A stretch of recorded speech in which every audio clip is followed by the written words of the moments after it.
Hey everybody, I'm back again with another comic haul finally. It's been quite a bit since like May. It's August now. Basically I decided I was going to change up my videos a little bit. I'm doing the same type of comic hauls, but I decided I'd no longer show off my new comics and kind of just wait till I got good back issues. This summer I've been kind of busy. Not finding a ton of comics that are great either, but I'm also looking for a place to rent. I got college and cars and stuff, so I haven't been getting as much. I've kind of just been hoping to get quality hauls, but I've been trying to keep my comic spending down to like $50 a month unless I find something spectacular. So a lot of it's been going to new issues, and since I'm not trying to just like do a new issue showcase every week, I decided that I was going to do videos less frequently, but, you know, I'll still make them. I just want a quality video over a quantity video. So, basically, I got a bunch of issues. I got a couple eBay purchases, a couple quarter issues from Half Price Books, and basically I found this lot on eBay, which was a short box worth of coverless comics from the 60s and 70s. All sorts of times. A lot of good books in there, too, by the way. But I found all sorts of stuff, and then finally I found another purchase on eBay I've wanted. Lots of coverless books in this one, so if that's not something that interests you, might not be worth watching past the first few minutes. But I got a couple like quarter issues and stuff I'll show off right away. I just got a lot of quarter issues, and each issue ended up being like, it's like $40 for the lot, and there's something like 150 books, so something like 30 cents a book or something. And I got some great books in there I'm really happy with. So, we'll go. First thing off, I just thought I'd show you guys this. I got a Splinters of the Mind's Eye, which is kind of an interesting story behind this book. George Lucas initially, after Star Wars was coming out, or kind of before Star Wars came out, said, I want a second Star Wars made, kind of like a lower budget option in case the movie doesn't do great. So Splinters of the Mind's Eye would likely have been our second Star Wars movie had the first one not taken off and we didn't get Empire. So that should be a fun book to read. It's still reprinted. I got that for something like $4 on eBay, so you don't even have to look for it. I'm sure you can find it at your library or something a lot of the times. But first off, let's go with these quarter issues. First off, I picked up a whole bunch of Green Lantern issues. I am pretty sure I might already have this issue, but either way, I love Green Lantern Corps, and for a quarter, Blackest Night is kind of when I started collecting new comics. I was collecting graphic novels before that for about a year and a half, but I started going to Twin Cities Comics, which is now a closed comic book store. Way back when, if you look at my early comic hauls, there might be some stuff I bought from there. I know my earliest videos, I've talked about it all the time. Sad that that store's closed, but I always have the Source, which is a great store. So Green Lantern Corps 38, great Kilowog cover. Another quarter book, Green Lantern Corps 11, really good deal. Just to kind of get these newer Green Lantern books for so cheap is just extraordinary. Awesome Alpha Lantern Corps appearance, which is a fun kind of side Lantern Corps to the Green Lantern. 15, a tie-in to Rise of the Third Army. Don't know really anything about Rise of the Third Army. I haven't really been reading Green Lantern since about Brightest Day ended, even though they used to be my favorite.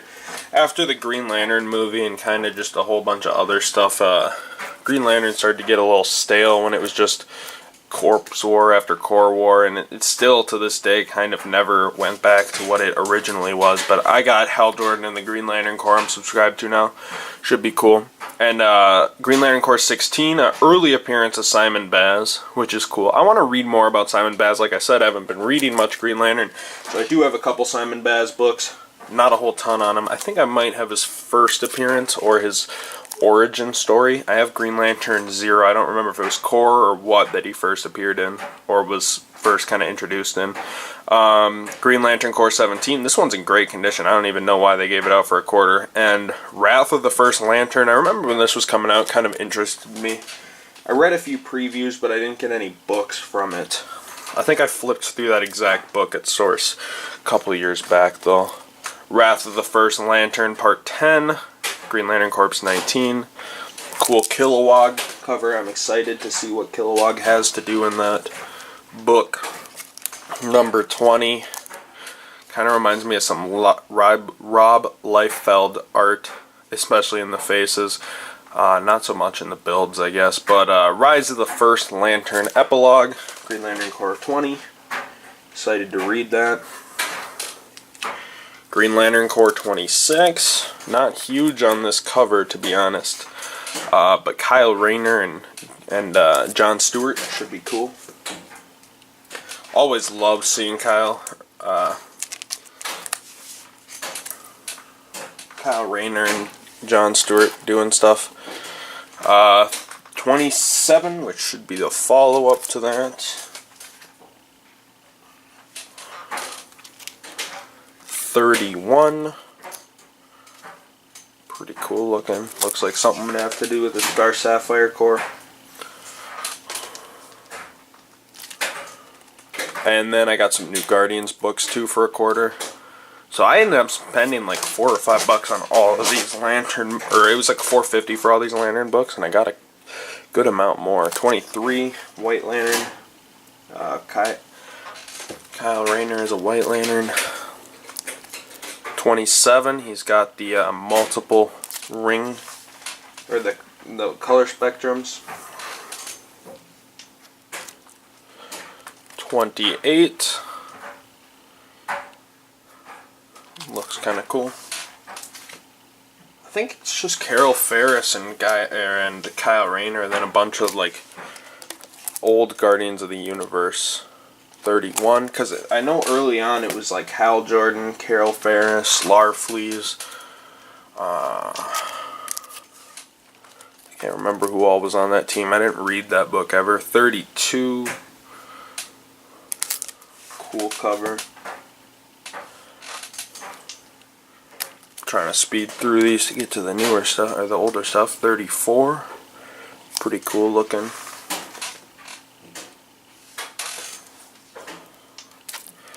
And 35. The next few pickups were eBay purchases. This is not the old school comics that we'll get into. But first, I've been trying to look for the Star Wars Forever. In my knowledge, it only had one hardcover release, which is actually more expensive than just buying the singles. So I was like, screw it, I'm more into singles anyways. So I got the Star Wars Zero. This was $23 for the whole run. $23 for the whole run. I'll just show you the Star Wars 1. Just a second. Alright, I really like this cover. Kind of got that movie poster vibe to it. Number 2. And I read issue 0 already. Seems to be interesting. I'll probably make a video of it on my other History of channel, which I put my History of Superman that I made a couple years back on it. So if you haven't seen that, it should be on my channel in the link. Otherwise, it's just History of ... But I'm gonna try and make a video, kind of on the history of the Star Wars. It seems interesting. Number 4, very weird, bizarre cover.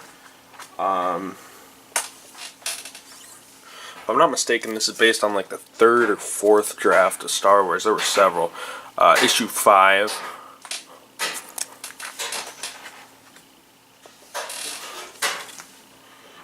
Issue 6. Looks like we got some, I don't know what they call them there, but looks like Anakin Starkiller is getting attacked by some TIE fighters. 7. Got our Chewbacca equivalent there. Interestingly, they reused that design later on for Rebels. I don't know what the character's called. I've only seen Rebels like once. So, Last Hope to the Galaxy. You know, I like how R2 got the gold look to him. Looks pretty similar. C-3PO reminds me a lot of Metropolis, which I'm pretty sure George has said a few times as one of his inspirations. Alright, so that was the Star Wars. Next off, a couple more comics before we get into the actual lot. Big Brain Comics, I picked up a handful of these. It was like a lot of, like 10 of them at Half Price Books for like $8. Actually, it might have been 8 for 8. We'll see. Issue 28 looks to be making fun of like the Alan or Batman Returns. 29 looks like we got more of like a early 60s type book. They always make fun of kind of an era to it. You can usually tell by the corner. Or that last one I think was making fun of Spawn, actually. Because although when Image took over, they started putting the Image logo in the corner of the majority of these. But this one looks like it's more of a modern Image. It's making fun of maybe making fun of the Avengers or Justice League. But I'm pretty sure that's kind of parody of Image. Of course, we got a 50s style, late 50s, early 60s. We have Galahad. I don't remember how they pronounce that. I've always liked these books. I've been reading these since probably 2008 or 2009. Big Brain Comics. These are easy to pick up if you can find them. I find them relatively often. If I find them and I can get them for $1 or $2 or less, I will always pick them up. I'm trying to get a good run of these. Issue 32 looks to be making fun of kind of like that Robin when, I don't know if you guys remember back in like the 70s era. I'm thinking the 70s about Dick Grayson was kind of doing his side stories where he was at college, and there was kind of that era where Dick Grayson was a little more grown up than he was in the 50s, and that was pre-Nightwing, little pre-Jason Todd, and there was like a good chunk of time that was the case. Big Bang Comics, I've been calling them Big Brain Comics the entire time. I was thinking of a comic store out in Minneapolis. Big Bang Comics, I'm sorry, kind of rolls off the tongue. I think I said it once and then I just kept going with it. Whatever. Big Bang Comics. This one's making fun of the Justice League. Obviously, I love the teams they have. They have a Secret Origins issue, which is particularly funny. And they're slightly comedic, but they're also more of just trying to make spiritual successors to the early books. Big Bang featuring Venus, obviously. An homage to Jack the King Kirby. Very awesome. I don't get enough of these books. Issue 34 there. And this looks like it's making fun of 70s Justice League quite a bit, where you have the old team versus the new team. Although, this is kind of looking like an Avengers versus Justice League type book. Got Superman versus their Thor, Captain America versus their Batman, their Green Lantern versus their, is it supposed to be like Iron Man, looks kind of like. Then you got their Hulk versus their, I don't know, Supergirl. I'm stupid, Wonder Woman. Mixed with Supergirl, sort of. They all kind of, can change roles. Depending on the book. Alright, anyhow, let's get into the huge amount of comics I got in that sort of grab bag, estate sale find that lady had. Found it for $35, buy it now with $32, $8 shipping. It ended up being like $40.80 or something like that, so tell me if you thought I got a good deal. We have Kull the Conqueror, number 7, first off. I don't think I found anything significant on that book. We got Kull number 8 after that. Looks kind of cool. We got like a Vikings ship type of thing. These ones aren't super interesting. I never really collected these like kind of like Kull or Conan books. But they're always kind of cool to read. When I have them, I will read them. I'm just more of a superhero guy. If you follow my videos, that's obvious. And then we got Fantasy Masterpieces number 11. I have a huge amount of these Fantasy Masterpieces. Obviously, they don't go for a ton of money, but for 20 cents, I got 80 pages to read of all sorts of Golden Age goodies, including the first appearance of Toro, so that should be awesome. Toro, obviously, it's a reprint for those of you who might not be informed on it. The next issue is Marvel Collector's Classics number 3. These ones collected more of the Silver Age books. So we're going to see a first, this is I think Fantastic Four number 4 I was going to say, when Submariner kind of meets up with the Fantastic Four. Some of the earliest occasions we could tell Marvel would soon to be a universe. This is Thor 117. I think it was still Journey into Mystery at that point. Might have been Thor. I don't know. Correct me if I'm wrong. I'll just, for the purpose of this video, call him Thor. So, looks like Thor's battling Loki. This one should be kind of cool. Early Thor. You know, and a lot of this will be good collection filler. If I can find the book later down the line, good for me. Otherwise, I got reader copies and kind of collection filler. Thor 121. Of course, he's fighting the Absorbing Man. Should be cool. I do have first appearances written on these, so if there's anything, or on the back, so if I see anybody important, I will tell you. This is Thor, what was this again? 126, first appearance of Seedring. No idea who that is, I just found his first appearance. I won't mention it unless it seems slightly important. This is Thor 129 next, first appearance of several gods, including Ares, in the Marvel universe, or at least in Thor's universe. I'm sure they probably appeared in some form of 50s Kirby sci-fi horror anthology. Every character has. Alright, this next book is Thor 137, I believe. 137. Thunder God and the Troll. Looks like a cool one. Lady Sif is in it. Lady Sif. Alright, this is Thor, let me see, 165. Another cool book to read. It's always fun. I actually don't have a lot of Silver Age Marvel, so when I have something to read, that's nice. Thor 182. Well, I do have a decent amount of Silver Age Marvel, but not even comparatively to DC, which I find a lot more of. Thor 188. I don't think there's any first appearance on that.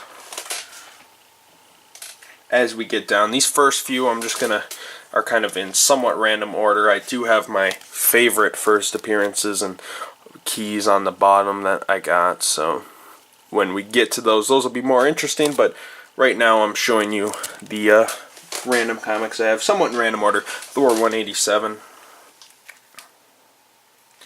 This is Thor King Size Special number 2. Decent amount. I'm pretty sure this is all reprints, except for If Asgard Falls is a new book, I believe. Maybe I'm wrong. I don't remember. Next off, I got a good amount of Incredible Hulk books, which I always have a decent amount of Incredible Hulk. Or I've had a decent amount of Incredible Hulk books, but it's always nice to bulk up the kind of Silver Age collection because I do not have a lot of Silver Bronze Age Hulk. This is mostly early Bronze Age. And this is actually the first appearance of Jim Morris, I want to say. Jim Wilson, I'm sorry, not Jim Morrison. Jim Wilson, who's kind of a side Hulk character. And he lasted for a good, 20 years, kind of popping in here and there, but he was important for the first few arcs he was in more so. This is the first appearance of Draxon. This is Hulk 133. First appearance of Golem, who I believe was a one-shot character. This is Hulk 134.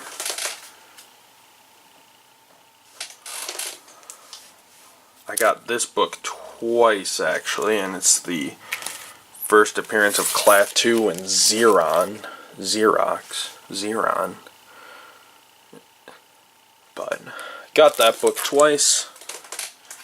Doesn't bother me. I'm wondering if this guy was somehow like, who owned these, maybe like sold comics, or I don't know. Or maybe he got rid of all his comics, but his coverless ones, I'm not sure. Hulk versus the Abomination. This is issue 137. Still an early 70s book.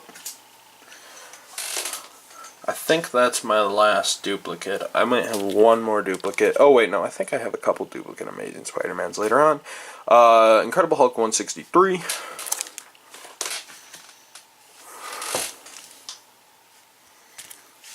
Incredible Hulk, what is that? 166.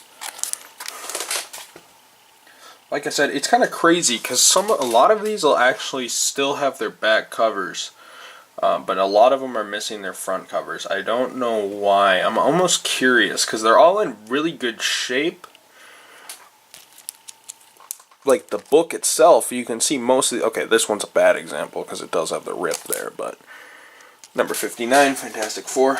But... Yeah, I made my point in a really bad spot, but... Alright, Fantastic Four 79. This is the first appearance of the Fantastic Four's Doorman and also Android Man. This is issue 79. But like I said, like if you look at a lot of these, not terrible condition considering it's 40 years old and has no cover. I don't know, maybe the guy bought the books and somehow, for some reason, ripped the covers off and was using them as art or something, or maybe he had like a scrapbook. I couldn't tell you. Strength of the Submariner, number 102. But regardless, it's kind of cool just to kind of get these scrapbooks and preserve the history, because some of these going on later are gonna be pretty good. Fantastic Four 105, The Monster in the Streets. I really like that. This is the first appearance of the Monster, which is a villain I don't know anything about, but I will once I get around to reading that. Next off, we got Jungle Action and the Black Panther issue 13. I don't know if this came out before Black Panther's original story, but this was Black Panther basically got tossed into a book called Jungle Action. I kind of like the art on this.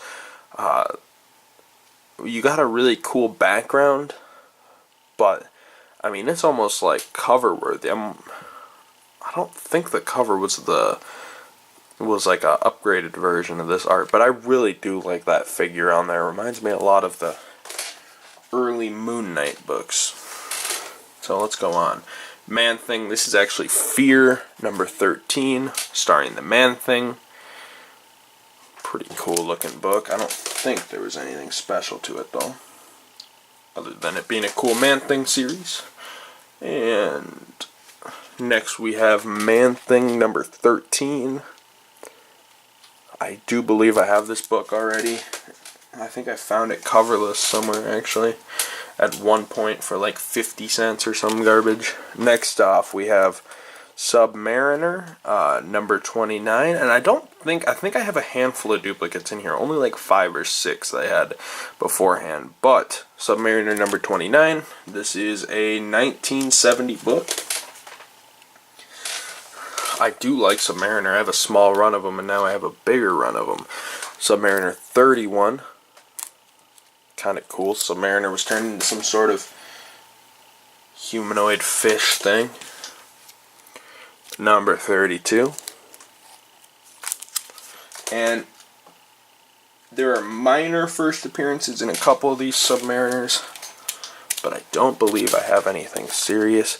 Next up, we have number 34, which is the first appearance of the Titans 3, which is kind of an interesting, I would almost call it an offshoot of the Defenders. I'll continue this story with 35, where you can see them. The Silver Surfer, Namor, and the Hulk team up as the Titans 3, so kind of cool. Interesting concept. Alright, next we got Submariner 42. Kind of a horror looking issue. We got him against ghosts and like a clay monster and like a witch. A house whose name is Death. Interesting. Next off, we have a later Submariner, issue 51. I didn't realize Submariner ever had a run that lasted that long. Alright, anyways. Next off, we have Nick Fury, Agent of S.H.I.E.L.D. number 2. I think this is the only book I have in this run, but Steranko had some legendary art. Oh wait, Life and Death as told by Stan Lee. Oh, I didn't realize Jim Steranko wrote and edited this, but wrote and did the art. But Jim Steranko, beautiful work on this book. This is issue 2. Came close to getting issue 1. There's a couple of these that you'll see down the line that really bummed me out. I didn't get the issue 1 of, but number 9 as well. Looks like we got some Nazis and shit going against our man Nick Fury. So that'll be cool. I'm really pumped to read those. I might read those after this video. Combat Kelly, number 6. Combat Kelly and the Deadly Dozen. Kind of looks like, and based on the time frame of this and how it looks exactly like Sergeant Fury and his Howling Commandos, I'm going to say I don't know if they were doing both books at once and we're just trying to toss them both out. But at the time, 1973, I'm guessing they kind of tossed this book in as a side book, kind of to replace Sergeant Fury and his Howling Commandos, as we had Nick Fury being an agent of S.H.I.E.L.D. Next off, Tales of Suspense number 80. Nothing super special about it. We definitely had a Submariner fan on our hands, as this is Iron Man and Submariner. Although I did read the synopsis for it, and it appears, I don't know if this is the real Namor, but I'll have to read it to know for myself. But I briefly was looking through these issues and noticed that this is Iron Man number 16. Very cool. Very cool. Iron Man kind of got his book a little later, late 60s. But he had Tales of Suspense for so long. Doomed by Land, Dying at Sea. I know I got a couple of these Iron Mans with some decent first appearances coming on later. Issue 29. I'm hoping these are all in order. As they go on, they might get out of order slightly because I did have the pile tip, but I think I put it together right. This is issue, what issue is this? 31, and this is the first appearance of Guardsman. I wanted to make sure that was right. The character that would become Guardsman first appears in this issue, working alongside Tony Stark.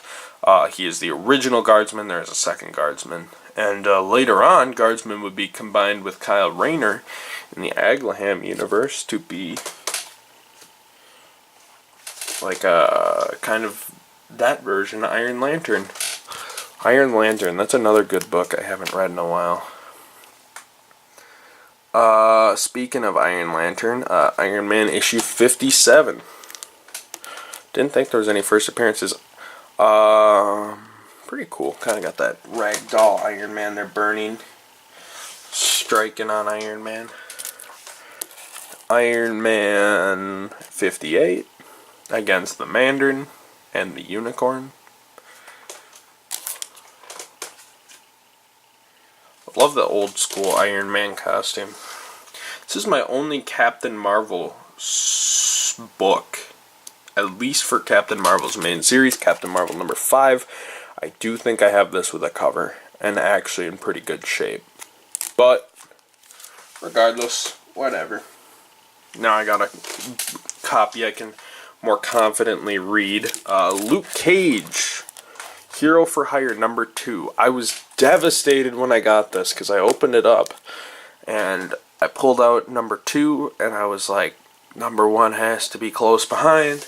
Would have been so cool to get the first appearance of Luke Cage, but that isn't the case. This is the first appearance, however, of the Nurse. You might recognize her from the Daredevil show, and I'm sure she's going to be playing a big role in Luke Cage. So it is a cool first appearance that comes with this book, but regardless, it's not the first appearance of Luke Cage, so I'm pissed. Anyway, next off, Hero for Hire issue 10. Kind of cool. Now we got a streak of Spider-Man books. First we got Marvel Team Up number 3 with Human Torch. Also was hoping for a number 1 on Marvel Team Up. My friend actually a couple years ago several years ago actually, it was probably like at least 5, but probably closer to 7 years ago.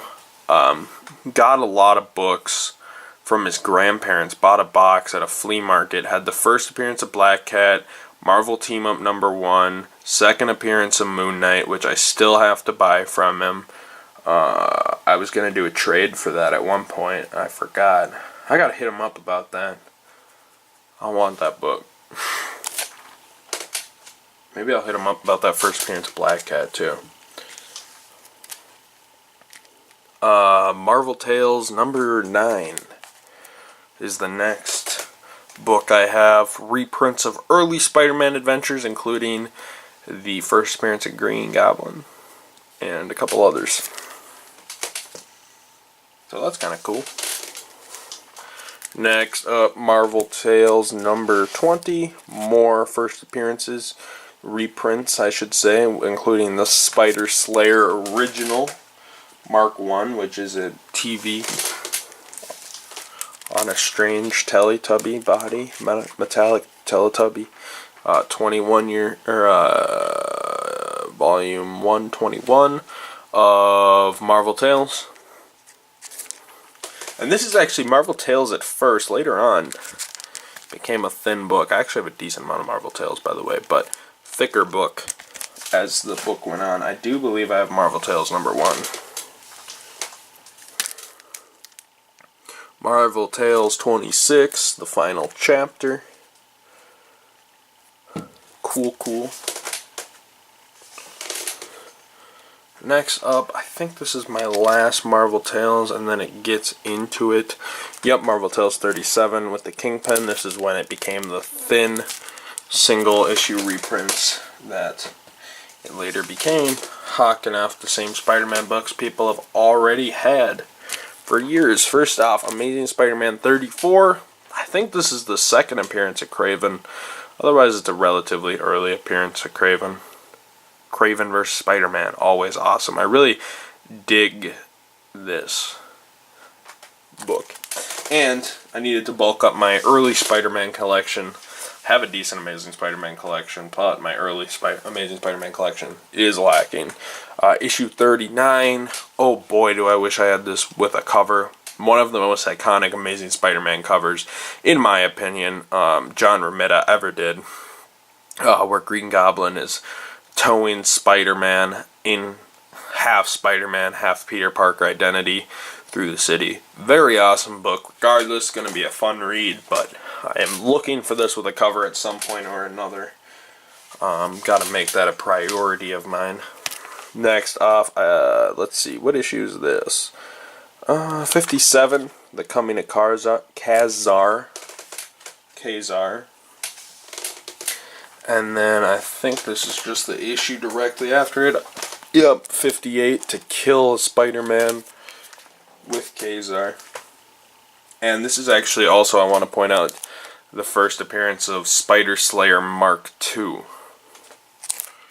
There were multiple Spider Slayers. I was just talking about Spider Slayer a moment ago. Next off, To Squash a Spider. A lot of to kill a spider, to kill a Spider-Man, to squash a spider, but whatever. What issue is this? Issue 62 of The Amazing Spider-Man. Nothing uniquely special about that issue. but it's cool to get anyways. More filler for the collection. Issue 77, Human Torch and Spider-Man team up. One of my favorite, I think one of Marvel's favorite team ups, because they're such relatable characters. Kind of got like Johnny Storm, who's always been a cool guy, and Spider-Man, and they both really harkened in the Marvel age, the Fantastic Four and Spider-Man. So seeing the two of them have like a great friendship that even lasts to today in this comic. Pretty recently in Amazing Spider-Man we see him meet up, so it's cool. It's always cool. But issue 77, and I don't think there's anything special about that one in the way of first appearances or anything. Next one is 85. We had a Kingpin crossover. I think it's the first appearance of Kingpin's son, or the first time you figure out it's his son. One of the scientists that work for him. Doc Ock Lives, issue 88, or The Arms of the Octopus. Cool Dr. Octopus. I like how Dr. Octopus originally was just a man who wore pajamas and had a weird suit. As a kid, I always thought he was wearing pajamas. I used to watch that Spider-Man 1966, I think it came out, the TV show. Could not appreciate it as much as a kid. Issue 89, Doc Ock Lives. More Dr. Octopus stuff. That was actually Gil Kane penciling and John Romita inking. Interesting. I do like Gil Kane's art though. Especially, it's strange seeing Gil Kane out of DC to me. And this is issue 90, which is an issue I've wanted. Probably could get it relatively cheap, so I might go back and rebuy it in better condition. But this is the death of George Stacy. So now I have the death of Gwen and the death of George. Death of Gwen Stacy. I forget all these books I have, and then I remind myself, and I get happy that I have them. But regardless, next off, issue 91 appears to be at the funeral of George Stacy. Should be an interesting little arc to read, and seeing how Gwen's distrust with Spider-Man builds after that point. Issue 92, when the Iceman attacks. You really gotta like the art at this point in time. John Romita and, it's not the Ditko art, it's something completely different, but John Romita's run is definitely worth looking at. Issue 93, Spider-Man is still kind of wanted for the death of George Stacy, got accused for it. And I think this little arc almost makes Gwen's death, later on, a little more tragic, because Spider-Man is kind of more directly affected by it. Next off, Amazing Spider-Man 94. I actually got 2 issues of On the Wings of Death, and still on that kind of arc with George Stacy. I actually really like this, the art on this one. Cool book.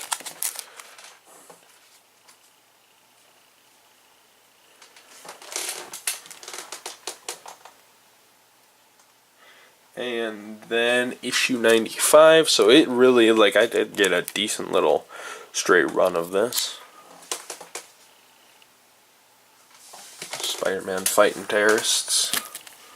And then we have a Green Goblin run with issue 96.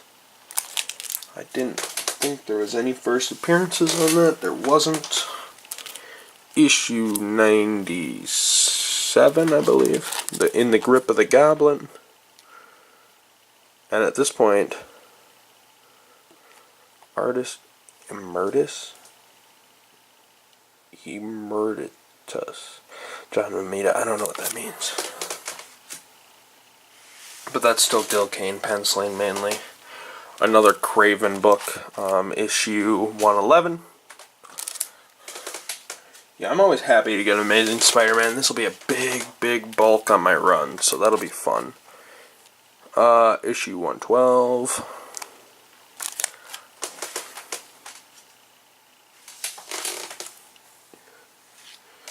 And this is the last issue. Issue 117. Very cool. So that's it for Spider-Man. Next, let's move on to X-Men. X-Men number 5. The only first appearance we have in X-Men 5 is the first appearance of Jean Grey's parents. And I gotta tell you, when I saw X-Men 5, I was really hoping for an X-Men 1. Or like a X-Men 2 or 3 or 4. But 5 is the next best thing after that, so I'll deal with it. Can't complain. Not to mention, just an early issue of X-Men. We do have the first appearance of Jean Grey's parents. And any early X-Men book, I can't truly complain that much, because within the first 5 issues, and keep in mind, each of these books here are 30 cents.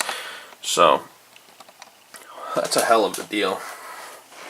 Next off, we got X-Men 22, the first appearance of a villain called the Colosso. Other than that, he wasn't that important down the line, obviously. Otherwise, Colossus would probably have a different name. I was kind of thinking about that. I thought that was interesting.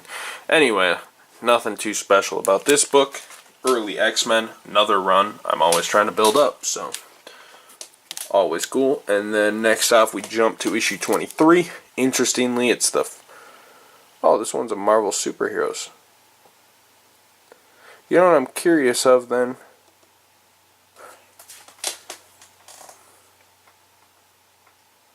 Maybe these are Marvel Superheroes too.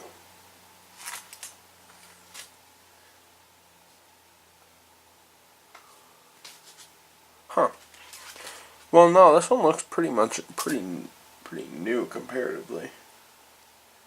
Plus, we didn't have the trademark date until later on in the... Yeah, I don't know. Huh. Maybe I should double check that. But 1969, we had the trademark date well before that, so it wouldn't make sense if those were also there. But that is a Marvel Superheroes book. I did not realize that. That is good to know now.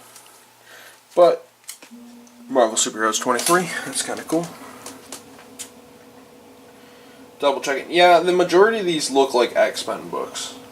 This is number 26, and it's from 1966, so by the logic that this is a 1969 issue and number 23, those other ones should be correct. Just because of the trademark date. The book wouldn't have existed before the trademark date wasn't there, so issue 1 should have these trademark information down there still. So that would not be a Marvel Superheroes book, and it makes sense that it's Marvel Superheroes, because I did get more of those. I'll show you down the line. Issue 31 against the Combat Man. This is the first appearance of a side character that they had. Candace, what's her last name again? Candace, I can't even read my own handwriting on that, but she was a side character that was there for a relative amount of time. She actually died during the X Factor run, so I'm assuming they brought her back. Issue 34 for the X Factor run. Pretty cool. Issue 38. Sinister Shadow of Doomsday. Still the original X-Men costumes, which I believe that was the last one with the original costumes that I have. Issue 41, first appearance of the Subhuman, who would strike here and there. I think he died in the early 80s against the Hulk, if I'm not mistaken.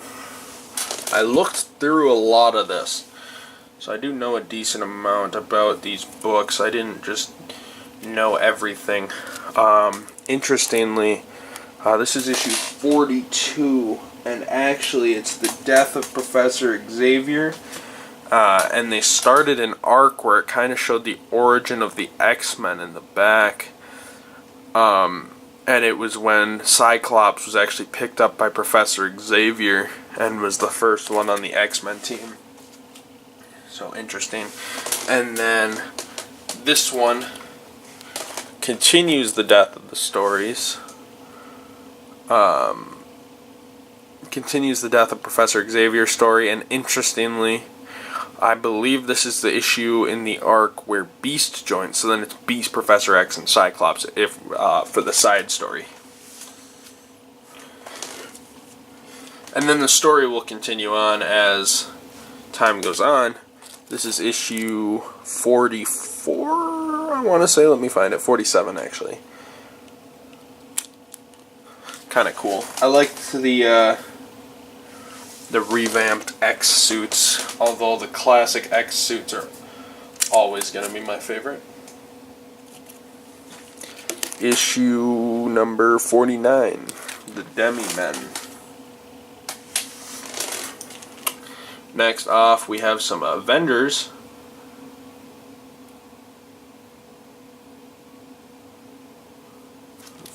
This is Avengers 30. This is by the time the second team was in there. It's the first appearance of a villain called the Keeper of the Flame. So that is, it must be pretty early. I don't remember specifically what issue we had the turn of teams.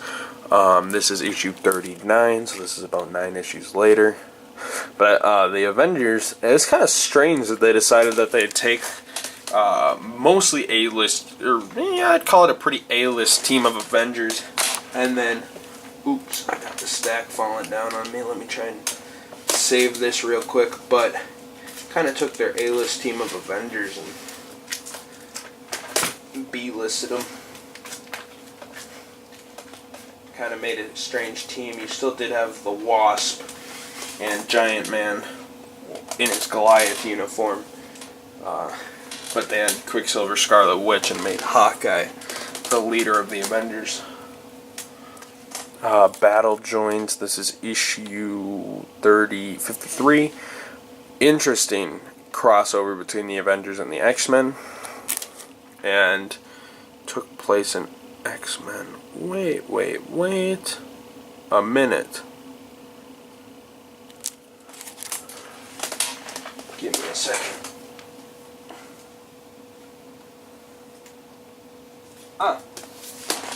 So this is actually,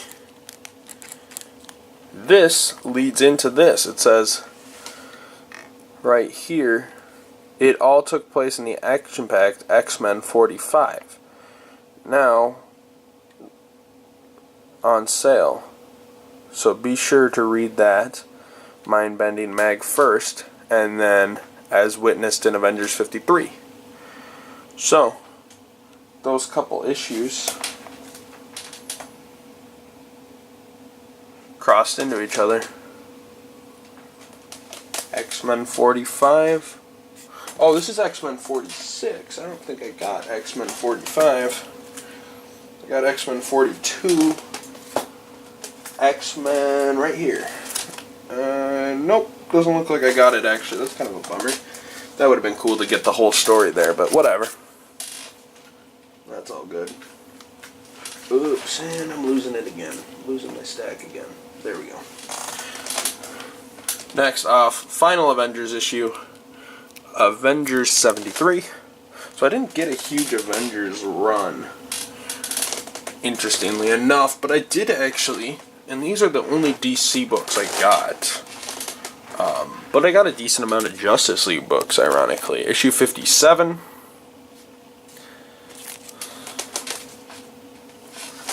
Which I don't know why this guy had such an asphyxiation with Marvel and then bought a bunch of Justice League books only, but that's what he did. Issue 61.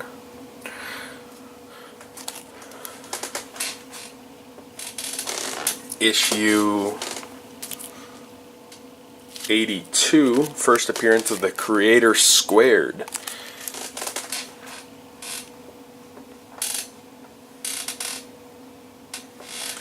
Issue 83.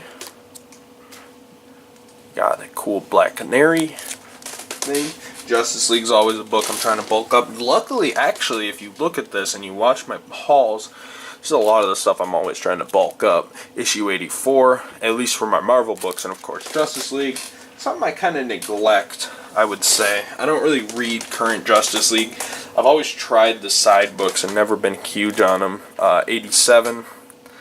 Like, I missed out on starting the New 52 run, which I definitely probably would have read full way through. Then I was like, oh, well, it's a good thing we have Justice League Unlimited or whatever, or Justice League United, and Justice League of America, and the other JLA book, and I always start them, and I always get bored as hell of them. Issue 88. And with good reason, because a decent amount of them suck. And issue 89. We got Snapper Carr and the Justice League. And actually, the Justice League team stayed pretty consistent for all of the 60s, most of the 70s, until there's that big rehaul. Next up, Captain America, another book I'm always trying to get more books on. So I don't know how I got so lucky on this lot, but continuing on. 116.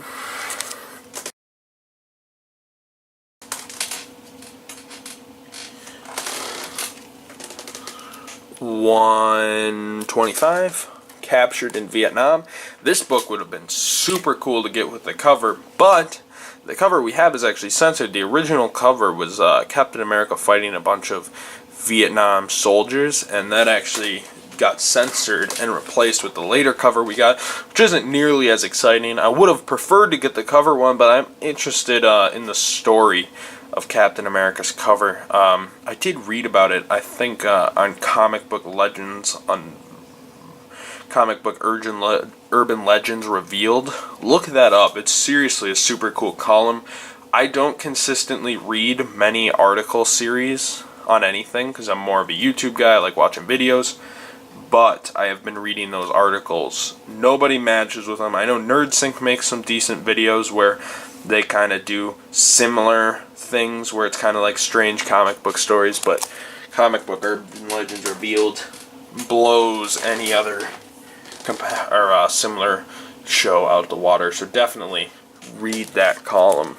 I always love supporting it. Captain America 127. Gene Colan art.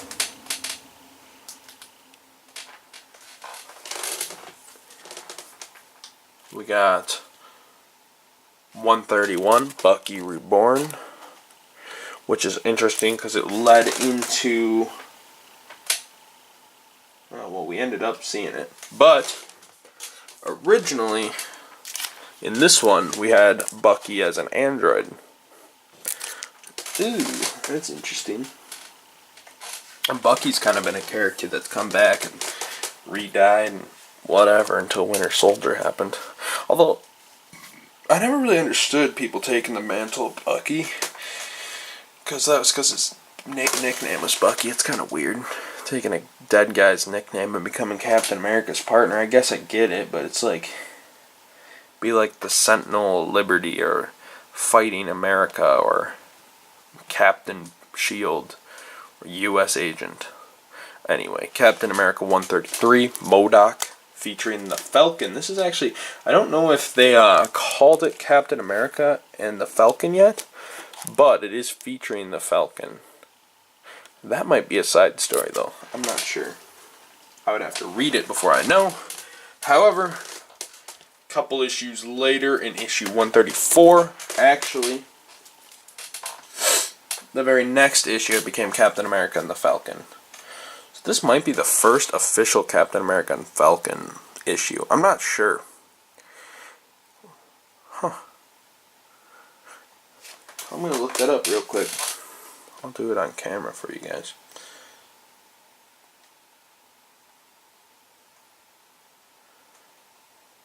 What was the first Captain America and Falcon issue?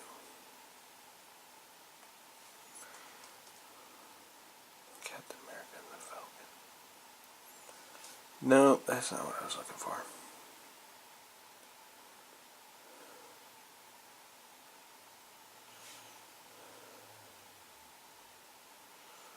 Let's see.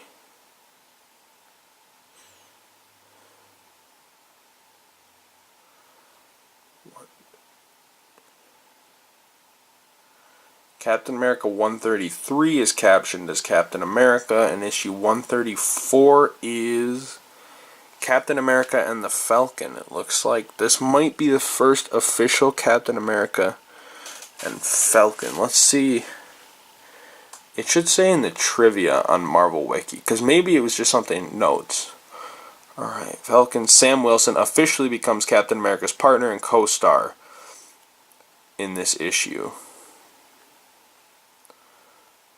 Okay, so this is the first issue of Captain America and Falcon. Interesting. I should probably add a note to that.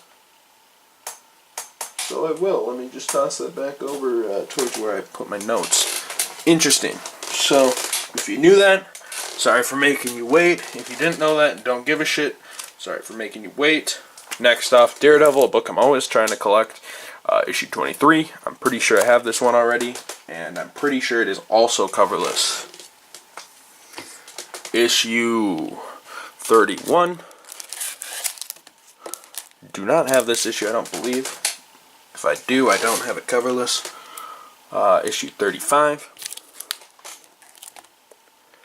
Pretty cool. This is where books are going to start getting crazy right after Daredevil. I know I have this issue coverless. Actually, I believe, embarrassingly, I found this issue coverless at a comic shop. Short-lived comic shop in my actual town that sucked. But they had it for $1, and I bought this issue coverless. And then I'm pretty sure I bought this again coverless from Comic-Con a year or two ago. And now I have it coverless again. Do I have this book with the cover? Probably not, but I don't even know how I'm the only guy who ends up with coverless books, and I end up with way more coverless books than anybody else. That's the way it is. I love coverless books. It's something I like getting. Daredevil 63, another semi-early Daredevil, just crossed into the 1970s. And issue 65, kind of cool. Karen Page is getting stocked. I love the Daredevil show, by the way. Just letting you guys know, it's a great show. And issue 70, I'm pretty sure I have this one with a cover. I have 71. My Daredevil run just got ridiculous like a year ago. I still have so many Daredevil I don't even have sorted away just because I haven't had time to read them yet. I am doing a really good job of reading my comics right now and getting through though. Issue 72. I'm still trying to catch up on new books, but my new book pile went from like extraordinary to like slightly bigger than I want it to be. And then I'm going to go back and start reading those Daredevil run probably first. Issue 74.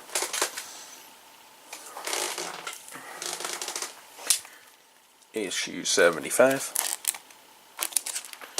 First appearance of the El Condor. Issue 82. That's cool. I didn't realize I got that. That's kind of a cool key, in my opinion, to get the first Captain America and Falcon issue. That's an iconic series. 89, and a big turn for Captain America. And actually, I did start subscribing to both Steve Rogers Captain America and Sam Wilson Captain America. Just to let you guys know. Both awesome. And Sam Wilson Captain America really needs to make a new issue pretty soon here because U.S. Agent's back and I'm fucking pumped. Issue 91, cool. When he started kind of teaming up with Black Widow fairly often.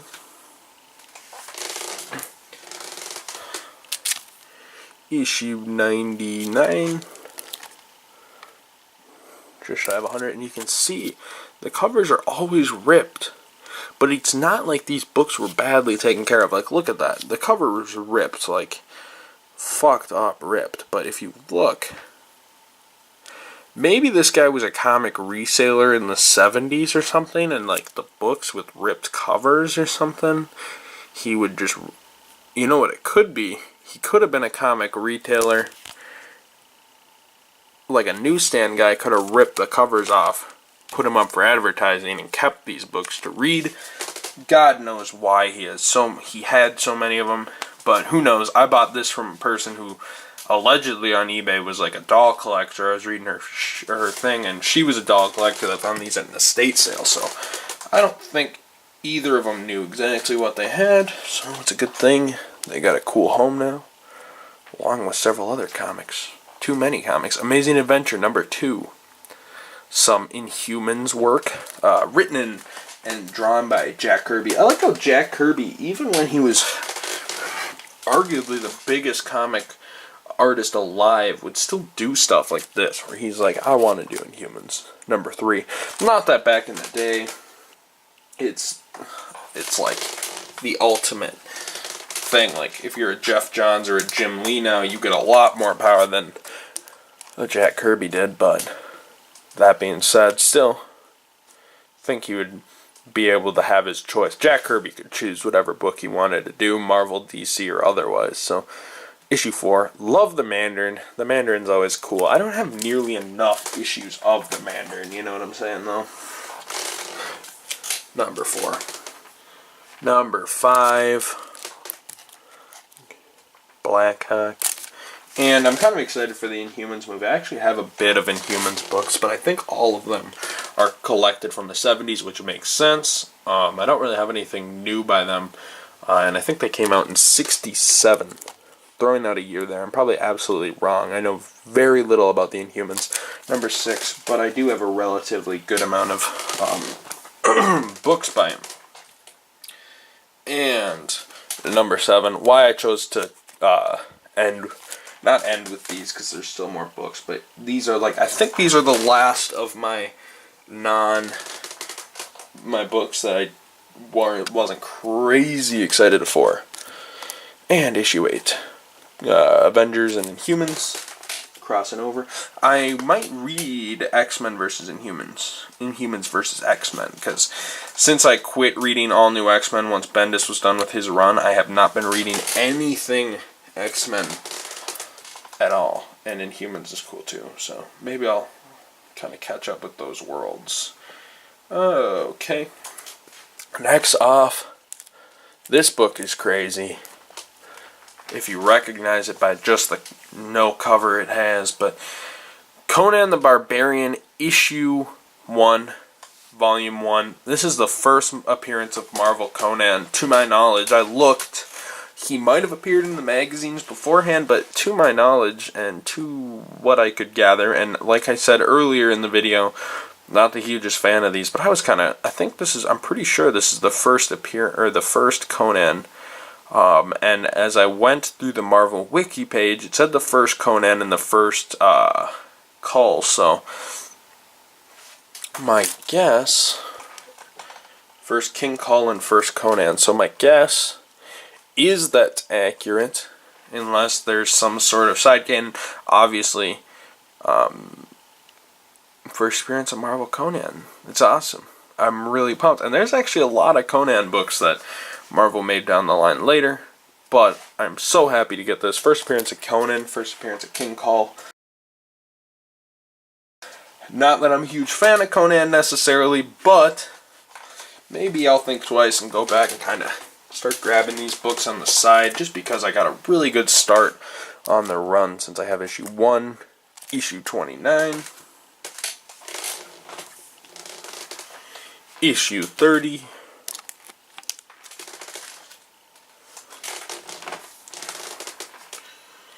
issue 43, and obviously I would have put these in earlier, probably in the haul, since Conan's not hugely my thing, but since I got issue 1, which is kind of a key, and this is King Size Conan #1, but since I got issue 1, which is a pretty big key, I decided I'd sit on it until later in the haul. Next one, this one's really cool. Defenders, Volume 1, Issue 1. Not the first appearance of Defenders, but pretty cool issue. First, Defenders' first solo issue with them. I've always kind of been peeking for Defenders issue 1 because the run itself as a whole isn't super expensive. I actually have Invaders #1, and now I have Defenders #1. So, interesting book, kind of a offshoot to the Avengers, and I would say the Defenders is like the interesting middle ground between the Avengers and the Invaders, where the Invaders were kind of like the 40s Avengers. This is kind of like a mixture of both teams. You have Submariner, Hulk, Moon Knight actually joins the Defenders later on. Love Moon Knight. I love Moon Knight a lot. That's why that's my username. But Defenders issue 1. Awesome book. Super excited to have that. Netflix show's coming out soon, so that is going to make the book virtually impossible for me to receive. Defenders issue 5. Kind of cool. First Cyrus Black. Next book I was kind of excited for, and actually I didn't catch on right away, but once I looked it up, I peed myself. First appearance of Carol Danvers, who would later become Captain Marvel. This is Marvel Superheroes #13. Later became Miss Marvel. Even later, became Captain Marvel. So huge. Especially, again, another one of those ones where Marvel just announced their movies coming out soon. So, you know, I'm not huge. I'm a big fan of Captain Marvel, but I've always been a fan of Marvel over Carol Danvers. Not that Carol Danvers anything against her, but as Captain Marvel, I've never been as huge as a fan of as the classic Captain Marvel. So I like classic Captain Marvel, and of course I still like the new Captain Marvel, but Carol Danvers is such a key player right now, at least in the way of the comics. She's kind of one of the biggest characters in the comics currently. Not many people top her, so in the comics. So I'm excited to have this. Should be a really cool add into my collection, because honestly, unless I find, and I'll definitely be looking, and if I can find a covered one for a better deal, great. But it's a book I want for my collection, but I'm not really willing to pay the money for it. Although this book isn't extraordinarily expensive, like you'd see. I think the first appearance of her as Miss Marvel is probably more expensive. Kind of one of those Eddie Brock's first appearance is a $15 book, but Venom's first appearance is a shitload of money. And then it's kind of the same thing with Gambit, where his cameo is less. But this isn't like a $15 book. This one's actually superior, highly more expensive than those books with the cover. I'm not sure how much this would actually go for in its current state. Probably not a ton, but like I said, it's a rare chance to own a piece of Avengers history that I otherwise would not have gotten. Alright, and second to last book I got here, Marvel Superheroes #18. This is the first appearance of the original Guardians of the Galaxy. I was pretty excited to see this one. I was flipping through, and this was actually in the last box, so this was a good icing on the cake.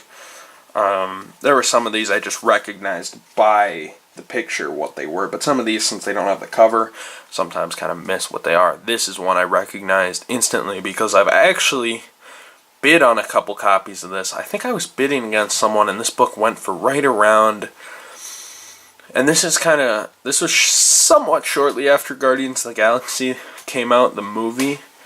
I was kind of just looking through coverless books, because I have coverless and comic port, and that's probably a big reason why I get way more coverless books. But on eBay I have all sorts of bookmarks, and coverless is always one of them I'm always looking through. And I ran upon this book, and I think the guy went up to like $30 on it. So, you know, or 30, or it might have been even like 40. He beat me out. I think I bid up to like $20 because I did want this book pretty bad, and I still had that Guardians of the Galaxy movie hype that everybody else had. And yeah, you know, another one of those books where, like Carol Danvers' first appearance, I don't hugely care, like to the point where I'm going to pay like full price for it, but definitely one I'm looking out for. I would love to get a copy with a cover, and as you can see, since the cover got ripped off, it did need to be restapled, which is a huge sin in the comic book world. But whatever. First appearance of Guardians of the Galaxy. First appearance of all sorts of characters. I won't even try to read them all off, but you got the main Guardians of the Galaxy cast for I guess currently out you'd call them the Guardians 3000 cast or whatever the hell you want to call them. The original Guardians of the Galaxy cast.